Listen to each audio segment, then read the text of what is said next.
I'd like to thank the City of Rancho Mirage and the Rancho Mirage Library for their continued support. Welcome to the World Report, Political Insider. In England, Hillary Clinton recently trashes our Electoral College. The Electoral College is designed so that you can't just have California, New York, and Illinois. You have to win New Hampshire and South Carolina and all these other little states because they need to have their own say. And so now that the left can't win, they're saying we need to get rid of the Electoral College. Well, they're frustrated because they thought by having three of the biggest states in the country on their team, it would be automatic. They just figured the numbers were with them because they had the most electoral votes. But you're right. Now they're against the Electoral College because they don't get the benefit of the Democratic votes in California. And you New can't York. take states like Minnesota and Michigan and Ohio for granted and just work on the states that you think you need to win. You've got to work on all of them. And Trump outworked her. Let's be honest about that. He was doing 5, 6 stops a day to thousands of people, and she couldn't even get out of bed for 2 weeks at a time. That's true. And what you just mentioned what's happening now.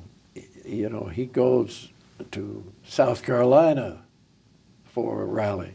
He goes everywhere, and he never quits, and he loves doing it. He doesn't do it because he has to. He really... And it comes through. You know, you can see the crowds around them. These are average, middle-class American people. As he called him, the forgotten man. Well, they always have been.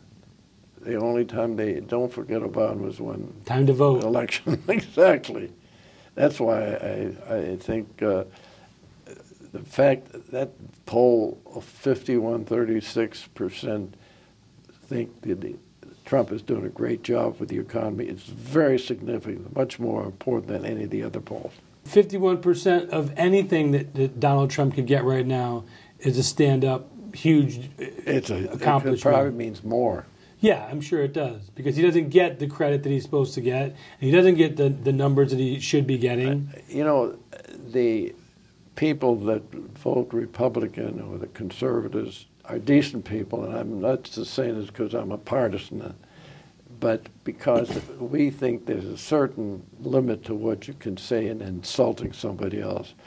And the Democrats are going crazy with people like Maxine Waters. He's living in their head rent-free. She is more typical than atypical of that. Let me ask you a question. Has Trump been more conservative than you expected? No. No, I didn't. And I don't, because I've known people that know him. And he said, this man understands exactly what foreign policy is all about. You know, we don't give him credit. He has accomplished more on the foreign policy front than any president ever did. Whoever thought that North Korea, the crazy Kim Jong-un... They just abandoned their anti-American propaganda day. I know. They just abandoned it. They said, we're not doing that anymore. Hostages are sent home. And we didn't spend $100 billion either. And they like him. You know, because he doesn't look down on them, he doesn't argue with them, and he kind of, you know, spins and weaves and does things. And I think he's the best foreign policy president we may ever have had, because we thought, well, you know, he'd be in the economy primarily because he's a businessman. I think he's done more. Look at the moving our embassy to Jerusalem.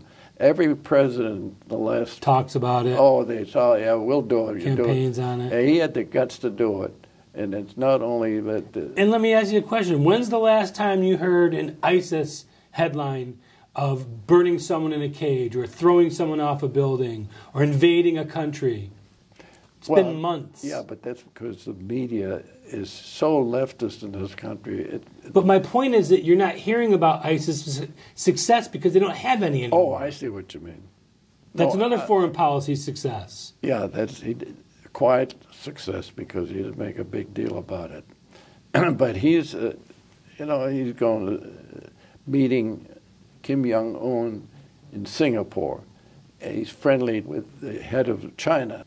President Xi. Yeah. Well, you know, by the way, you know now he's president for life. They're very cleverly now, like Turkey, with Erdogan. He's going to be president for life. And unfortunately, that's how you run countries like that. They can't afford parliaments and so on, even though they have them. I'd like to thank the City of Rancho Mirage and the Rancho Mirage Library for their continued support.